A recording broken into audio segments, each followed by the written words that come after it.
Hey guys, welcome to the Fastlane Car and welcome to a very unique opportunity because we are standing next to a prototype, which is a big no-no in our industry. BMW flew myself and Matt behind the camera down to Spartanburg, South Carolina to take a look at their line of new 2020 models. One of the coolest opportunities was a chance to explore a development prototype of a new car, the 2 Series Gran Coupe. While BMW did show images of the model a few weeks back, it hasn't made its global debut, and this one you see here is still largely camouflaged. In this video, we are going to take a detailed look at the interior as well as the outside and have a very brief chance to take it out on the road. But what is a 2 Series Gran Coupe? Now I'm with Rebecca. Rebecca, what do you do with BMW? I'm part of the product planning team and I manage the 2 Series, the X1, X2, and this is part of my lineup. It's the all new, or first ever I should say, BMW 2 Series Gran Coupe. 2 Series Gran Coupe. So what is a Gran Coupe? What do you mean by that? The Gran Coupe is a new 2 Series type, which we're all familiar with the Gran Coupe style, I believe, at this point. So it gives you a little bit more usability. Right. So utility is key. And with this, you have more headroom in the back and you have a little bit more trunk space. So for your everyday drive, it's not just about the sporty character, it's also about what you can do. And I think as much as the camouflage is trying to hide it, it is actually 4 doors. So it's a usable vehicle. Frameless doors, to be exact. Frameless doors. Yep. So I gotta ask, you know, this vehicle is heavily clad, but when are we gonna be able to see it in public? So the world premiere is scheduled for the LA Auto Show, so 2 weeks. 2 weeks. Just hold tight for 2 weeks. That's it. So come back in 2 weeks and you'll see the real thing. But tell me a little bit about the powertrain. What's under the hood? So for the car will launch with 2 variants, the 228xi and then the MPA, which is the M235xi, which is what you see right here. The easiest way of looking at it is if you see the all-new honeycomb grille, you know it's the M Performance variant. Which this one is. This one is. Cool. Otherwise you'll have the traditional slates that we know BMW for. So what's the what are the power numbers on the 2 engines? 301 horsepower. 301? 301 and 332 pound-feet of torque. Okay, so Rebecca, it's a 2 Series, but is it going to look like a 2 Series? Is it going to have a lot in common with the current model?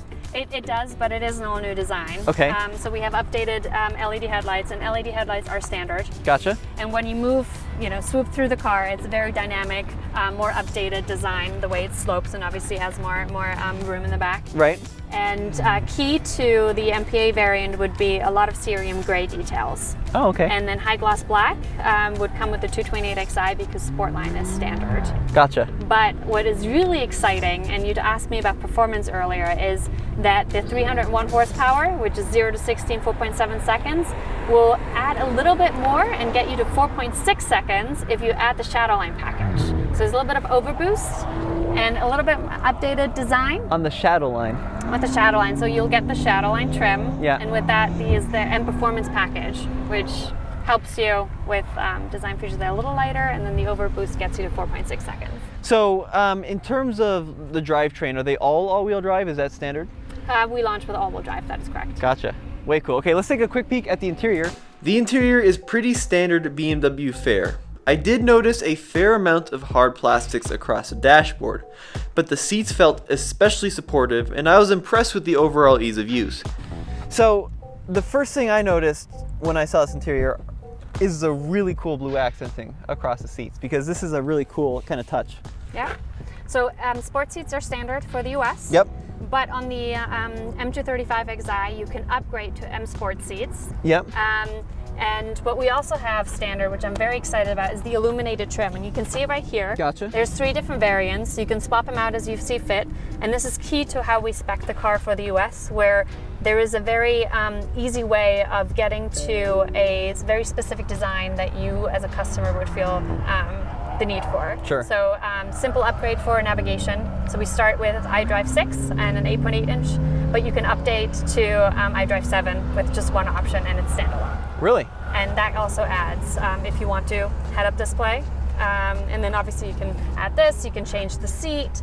And with that, you can add Shadowline package. You can add so many more items that for a customer that we believe this car is perfect for, makes the difference. So I'm really excited to say that the convenience package in the US gets you to add comfort access, pano roof, and Sirius satellite radio. Yep. So anybody who wants to add, you know, the pure essentials to the car gets to do that at a very affordable price point. Okay, so you mentioned though you can select certain options individually though, like if I wanted heated seats but not the full convenience package, I could do so. Yeah, so heated seats and heated steering wheel is packaged, but as a standalone option. I did have a chance to take a quick look at the IP and infotainment system, and it's basically what you'd expect in any other new BMW model. I did notice this car has a digital instrument cluster. Is that going to be an option or is that standard? That's standard. That's standard. Fancy, fancy. So here's another big question. Matt, you want to open that rear door? So I love the 2 Series, a brilliant platform, but the rear seat is quite tight. So let's see if the Gran Coupe is, oh yes, way better. So this is more of a much usable vehicle if you have a regular need for a rear seat. All right, Rebecca, let's take a look at the cargo capacity now. You're the expert. What's the capacity? 12 cubic feet. Okay. Super exciting in the US. We have the storage package standard, which allows you to gain a little bit extra room by folding back. And then the seats fold as well. So you gain a lot more usability with a car that, you know, you compare it to the 2 Series. This is a 2 Series, but you get a little bit more usability. Gotcha. So is there any kind of 2 Series DNA that the team made sure to kind of transfer over into the 4-door variant? I mean, rumor has it really drives like a 2 Series, and that's an exciting comment that I've heard so far. Well, let's find out right now. First thing I notice is it feels really tight and really small. I mean, you know, I love the 3 Series, but it's grown so much. And do you know the numbers? Is this a little bit smaller than the 3? It is a little bit smaller than a 3, but I think it's meant to be this way because as you can tell in a second, when you start moving around and pulling it through corners, that it is that traditional BMW handling that we know for the ultimate driving machine. The BMW 2 Series Gran Coupe is roughly 7 inches shorter than a 2020 BMW 3 Series. In fact, in terms of length, it's roughly around the same lines as an E46 BMW 3 Series. The rub on the 2 Series Gran Coupe, however, is that it's a front-wheel drive bias all-wheel drive system. Now the standard 2 Series is rear-wheel drive or all-wheel drive, and even in the all-wheel drive version, it's still rear-wheel bias. So what does this mean for the Gran Coupe in terms of acceleration? And I didn't really have a chance on this super short drive to see what it handles like. That'll have to stay tuned when we can get this car back in Colorado. Immediately, like, the size feels just about perfect. And you'll see too when you try to make a turn how easy it is, and you don't have to make it a 3-point turn. Right. Now, the part that Rebecca's not going to want me to say, but I have to say anyways, is I've read that this is a front-wheel drive based all-wheel drive system, but BMW claims that it drives like a much improved version of some of the old systems. So it's going to feel, in theory, like a standard all-wheel drive system. Correct? Yes, it is a traditional BMW all-wheel drive system that we know, and I think you tell me. Let's drive the car and you tell me what you feel. Oh, that's so fast. So this is not an M2 or anything. This is just this is a 235, right? M235, that's correct. Did you put it in sport? I did not. I apologize. I've already messed it up here. There we go. Sport. That'll give you more fun. Gives you more red too. It's a key selling feature. Okay. You know what? It's got a pretty decent little growl. It sure does. Like it seems like a lot of the modern 2-liter turbos, they kind of sound like sewing machines, but that's not bad. I will say the ride is pretty firm, but I don't think it's jarring. I mean, we haven't hit any major bumps, but I don't think it's transmitting into the cabin. Another important thing that I think we should highlight is the safety features. Okay, so what's standard? So you have frontal collision warning with city mitigation. You have blind spot, which is huge. Okay. And of course you have things like lane keeping assistant, which aids you to be a little bit more aware and helps you to steer you in the lane. And what's also pretty nice about the navigation system, that it helps you adjust as you go about your daily commute. It learns the route, and it learns also when to maybe adjust accordingly. Gotcha.